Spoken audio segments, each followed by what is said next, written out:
कैसे हैं आप? कार्यक्रम में आपका स्वागत है। आज का दिन बहुत खूबसूरत है। मैं चाहूंगा आप मेरे साथ पढ़ें प्रेरितों के काम का 9वां अध्याय। आइए इसके 26 वचन से पढ़ते हैं। दरअसल आज मैं चाहता हूं कि जैसा कि आज के कार्यक्रम का नाम भी है, 3 सवाल आपसे पूछूं।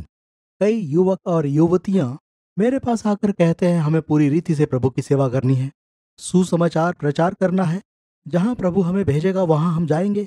तो मैं आज आपसे 3 सवाल पूछना चाहूंगा।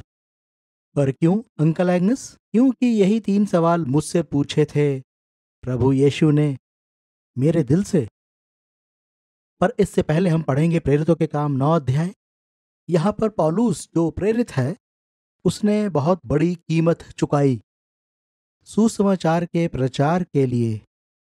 यरूशलेम में पहुंचकर पौलुस ने चेलों के साथ मिल जाने का उपाय किया, परंतु सब उससे डरते थे क्योंकि उनको विश्वास न होता था कि वो भी चेला है, क्योंकि दमिश्क के रास्ते के तजर्बे से पहले वो मसीहों को घात कर रहा था और तुरंत बाद वो प्रचार करना चाहता है। इसलिए उन्हें विश्वास नहीं हुआ। जब आप भी कभी यीशु के लिए गंभीर होंगे तो हो सकता है लोग आपके इरादों पर एतबार ना करें। उन्हें लगेगा कि शायद आप कुछ जज्बाती हो गए हैं। परंतु बरनबास ने उसे अपने साथ प्रेरितों के पास ले जाकर उनसे कहा कि इसने किस रीति से मार्ग में प्रभु को देखा और उसने इससे बातें की।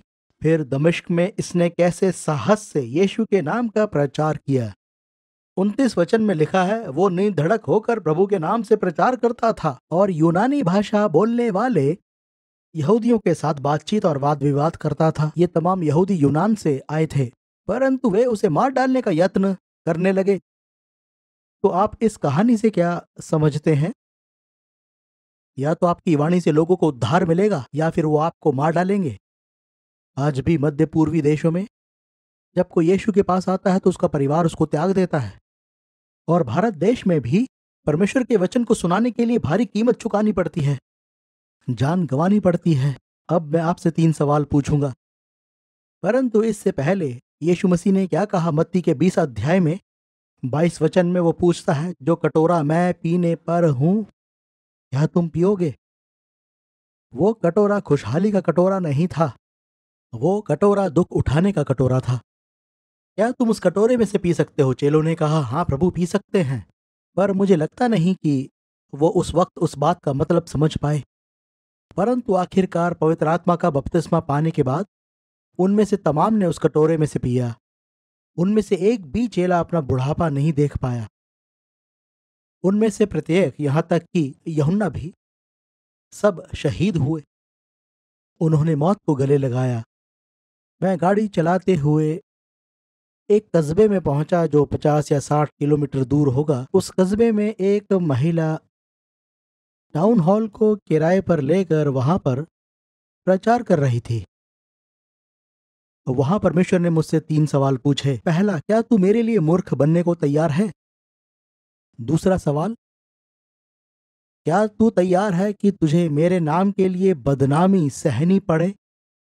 तीसरा सवाल, क्या तू मेरे लिए अपने परिवार से दूर रहने को तैयार है? मेरे लिए पहले 2 उत्तर तो बहुत आसान थे। मैं तो मूर्ख ही हूं। हम सब मूर्ख हैं, पर हम किसके लिए मूर्ख हैं? दूसरा उत्तर, ठीक है, कोई ज्यादा मुश्किल नहीं है खुदावंद। खैर, बहुत बार मुझे इन्हें झेलना पड़ा। तीसरा उत्तर, इसके लिए तो मेरा रोना ही निकल गया। मैं टाउन हॉल से अकेला गाड़ी में आ रहा था। तुझे मेरे लिए परिवार से बहुत कम मिलना जुलना पड़ेगा। पूरी दुनिया में यात्राएं करनी होंगी इस कटोरे के लिए। खुदावन तेरा फजल चाहिए, और उसने मुझ पर अनुग्रह किया। मैंने अपने जीवन को किसी के लिए नहीं बदला। ये सबसे आदरणीय बात है कि मैं यीशु का सुसमाचार सुनाऊं। मैंने इसकी कीमत चुकाई। क्या आप चुकाएंगे? Good bye. We trust that you have been blessed by today's message. For more information, please visit angusbuchan.com.